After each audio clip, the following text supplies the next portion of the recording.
Okay, so we have a different subject for today. And the subject is Subjection by John Essex. Yesterday I got kind of late videos out, but that's okay. My schedule's kind of messed up this week. I got early morning shifts, and usually I have my mornings to do what I need to do as far as producing video and putting it out. But that didn't happen that way. But today I got a few hours, so that's good. Tomorrow I get an early morning shift, so you probably won't get a video till later. But that's okay too. Things change moment to moment. Okay, we live in a world where the idea of subjection is largely discounted. Everyone is clamoring for what is called freedom and independence, so-called freedom and independence. It begins in the family and spreads to whole nations. Children are less subject to parents and to teachers. Workers are less subject to their employers. People are becoming less subject to Parliament and to the law. Well, we know this. We look around us, we can see that. The protests and everything else in the world right now is, well, not so much now, but it was. I don't really keep up with the news because I don't need to. Just obey the laws, lead a mild and quiet life, and be subject to the superior authorities as God has mandated. We live our lives, and God has blessed us with these experiences to come through on purpose so that we may be growing in the realization of God. The results of this are to be seen in less discipline in matters of conduct and morality, more lawlessness and unrest, greater violence generally. The days in which we live are fraught with danger. Those who do not subject their own desires to reasonable discipline and do not restrain their greed are continually threatening the welfare and happiness of others. Well, we can see this in big government now. They are controlling, and that's happening all around us, especially in certain countries. Canada's is getting worse, not better, I would say. But we'll see, because that time of peace and prosperity is coming for humanity. It's a false peace that'll be brought in before the real deal comes down the pipe. Okay, subjection is one of the great themes of the scriptures. Jesus himself set the example for all children, being subject to his own parents. Luke 2:51. Sarah set an example of all wives by obeying her husband and calling him Lord. 1 Peter 3:6. Paul exhorts wives to be subject to their husbands and slaves to their owners. Ephesians 5:22 and Colossians 3:18. The saints are to be subject to superior authorities.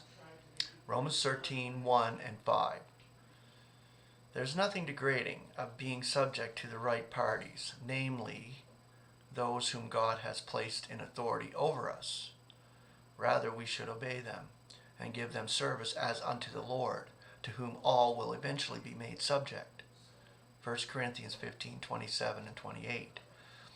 This subjection is a preliminary requisite to the goal of God's purpose, which is that he should be all in all. And the apostle goes to great pains to show its universality by stating that only God himself, who does the subjecting, is excluded from it. Indeed, the inspired scriptures goes on to say that the Son himself shall be subject to God, that he may be all in all. All is to be made subject to Christ. That is right at the end of God's operations. By contrast, at the beginning, all creation was made subject to something quite different, namely vanity. Romans 8:20. There was nothing voluntary about this. Creation could not help itself. It had no say on the matter. It was made subject to vanity in order that it might learn the lesson that all is dependent upon God. No such thing as free will. Creation can achieve nothing of itself, but it has to be taught the fact by experience.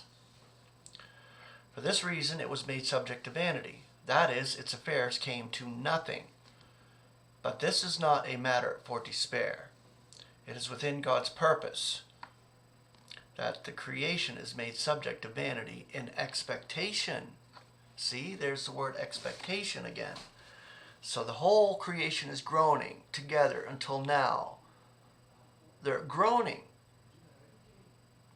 awaiting the unveiling of the sons of God, that the creation itself shall be freed from the slavery of corruption into the glorious freedom of the children of God. The vanity of creation is exemplified in the flesh, which is not subject to the law of God, for neither is it able. Romans 8:7. Even Israel, the chosen people of God, according to the flesh, were not subject to the righteousness of God, for they were ignorant of it, and sought to establish their own righteousness. Romans 10:3. In this they failed miserably, for they are summed up as a stubborn and contradicting people. The saints, on the contrary, have been rescued from the jurisdiction of darkness and transported into the kingdom of the Son of God's love. Colossians 1:14. If we are of these, we should regard all former advantages as refuse, that we might win Christ and be found in him, not having our own righteousness, but that which is through the faith of Christ, the righteousness which is from God for faith, to know him and the power of his resurrection. Philippians 3:8-10. There is no halfway house between the jurisdiction of darkness and the kingdom of the Son of God's love, nor is there any midway point between subjection to vanity and the subjection to Christ. No man can serve two masters. Let us glory in the freedom that which Christ frees us, and rejoice in the knowledge that all creation at present subject to vanity will eventually rejoice in the glorious freedom now enjoyed by the children of God. Okay, so it's a very important understanding that we are subject to our God and Father as the creature. We are God's creatures, every one of us, celestial, terrestrial, subterranean. The myriads of celestial beings viewing what God is doing with us first as he forms from the clay both vessels of honor and dishonor, that he makes what he makes out of the same lump. This is viewed by the celestial realm right now. It will be taught in the oncoming eons through the ecclesia, the multifarious wisdom of God to the whole of the universe.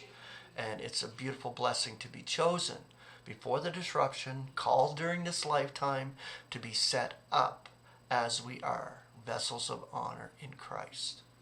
Grace and peace. Have a beautiful Wednesday.